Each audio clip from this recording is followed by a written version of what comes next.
Assign کیا، وہ تمام سٹیک ہولڈرز کے ساتھ بیٹھے، ہم نے ایک ضابطہ اخلاق بنایا، اور ہمیں یہ اعزاز حاصل ہے کہ آج جو پیمرا کا جو کوڈ آف ایتھکس ہے، جو ان کا ضابطہ اخلاق ہے، یہ میری فائل کردہ، میری دائر کردہ پٹیشن تھی، جو یہ اس پٹیشن کے نتیجے میں پاکستان کے میڈیا کو یہ کوڈ آف ایتھکس ملا۔ اس پہ عمل درآمد ہو رہا ہے نہیں ہو رہا، یہ ایک علیحدہ بات ہے۔ اور سب سے اہم بات کہ جو ملک ریاض صاحب کو میں نے پارٹی بنایا اس پٹیشن میں، اور ان کو کورٹ میں بلایا اور ان سے کہا ہاں جی آگے بتائیں کہ آپ نے ہمیں کون سی فیور دی ہے، تو ملک ریاض صاحب کے لائر تھے زاہد بخاری صاحب۔ زاہد بخاری صاحب کے بارے میں زیادہ ڈیٹیل میں نہیں جاؤں گا، ان کے کسی قریبی عزیز کا میں نام نہیں لوں گا کیونکہ وہ ایک بطور وکیل کے وہاں پہ پیش ہوئے تھے، لیکن یہ زاہد بخاری صاحب نے جو سپریم کورٹ میں ملک ریاض کی طرف سے رسپانس جمع کرایا تھا، جی یہ ہے وہ رسپانس زاہد بخاری صاحب کا۔ اور اس کی اگر آپ ڈیٹیل میں جائیں گے تو زاہد بخاری صاحب نے ملک ریاض کے بہاف پہ یہ کہا کہ حامد میر سمیت کچھ مزید صحافی جن کا نام اس ایک لسٹ میں تھا، انہوں نے ہم سے کوئی فیور نہیں لی۔ یہ ملک ریاض کے وکیل زاہد بخاری صاحب جو ہیں، اب دنیا میں نہیں ہیں، اللہ تعالیٰ ان کے درجات بلند کرے، یہ انہوں نے سپریم کورٹ میں کہا تھا جو رانا صاحب نے کیا ہے کہ 2014 میں جو حامد میر پر حملہ ہوا تھا، تو اس حملے کے بعد اس وقت کے وزیر اعظم نواز شریف صاحب کراچی کے آغا خان ہاسپٹل میں عیادت کے لیے گئے، اور اس کی وجہ سے پھر فوج جو ہے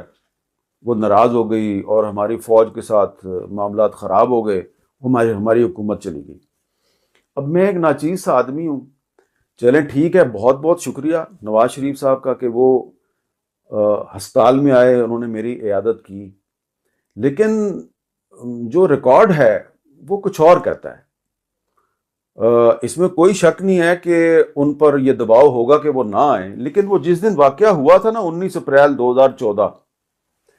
تو اس دن صبح وہ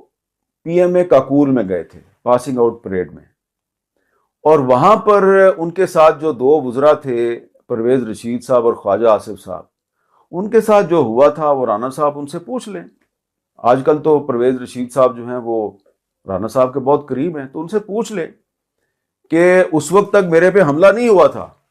اور وہاں پر جو فوجی حکام تھے اور جب میرے پہ گولیاں چل رہی تھی، تو اتفاق کی بات ہے کہ میں اس وقت خواجہ آصف صاحب جو اس وقت وزیر دفاع تھے ان کے ساتھ فون پہ بات چیت کر رہا تھا، اور خواجہ صاحب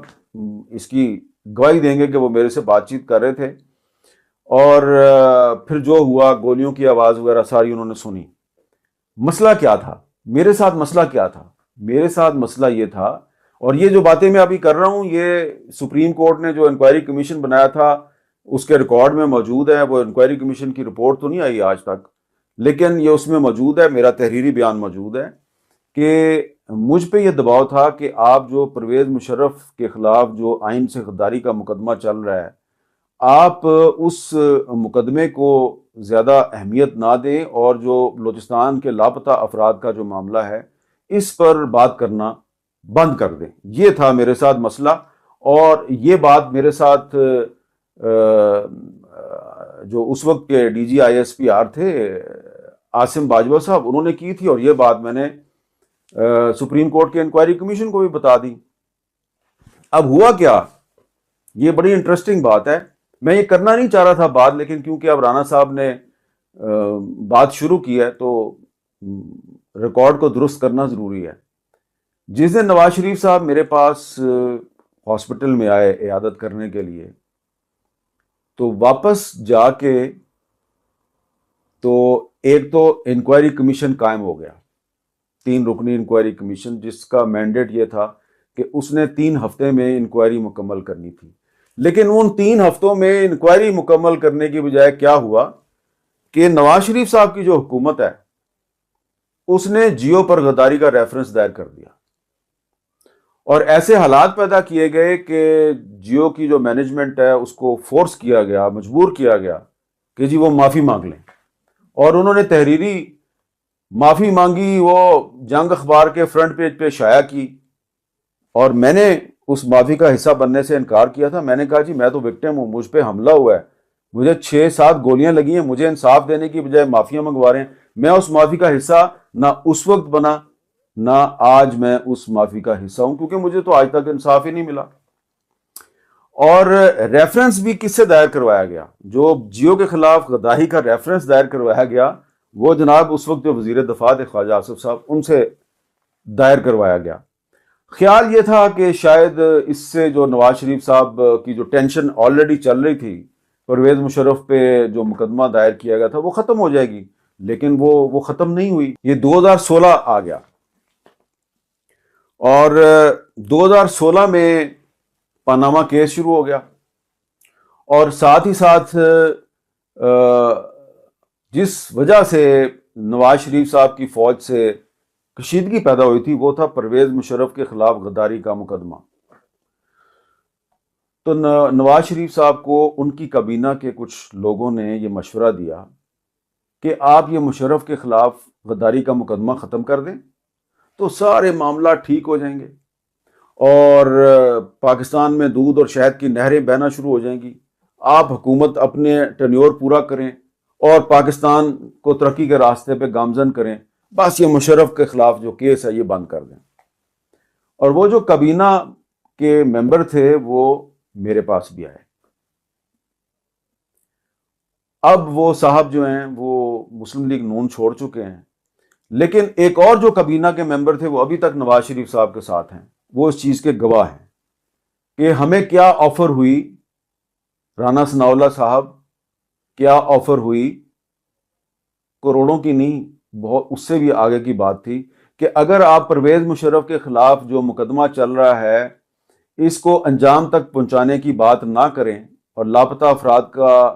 ذکر کرنا چھوڑ دیں تو آپ کو یہ فائدہ مل سکتا ہے. میں اس لیے نام نہیں لے رہا,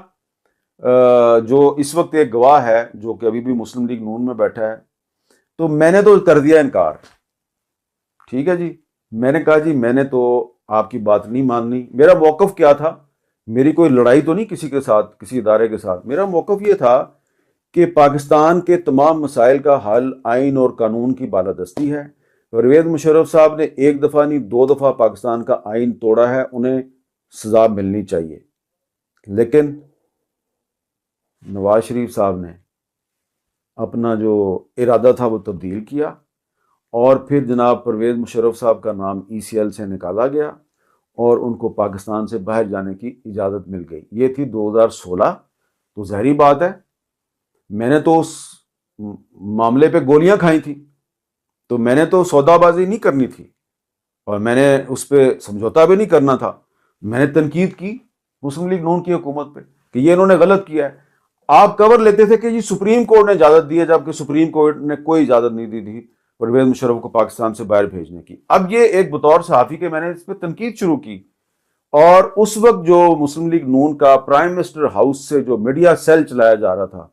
اس نے میرے والد مرحوم کی, میرے خاندان کی انہوں نے کردار کشی شروع کر دی. اور بائی دی وے میں نے وہ جو کردار کشی ہے نا جو مجھ پہ اور میرے والد صاحب پہ جو الزامات لگائے گئے 2016 میں 2017 میں مسلم لیگ نون والوں کی طرف سے, میں نے وہ چیزیں آج تک سنبھال کے رکھی ہوئی ہیں کیونکہ مجھے پتا تھا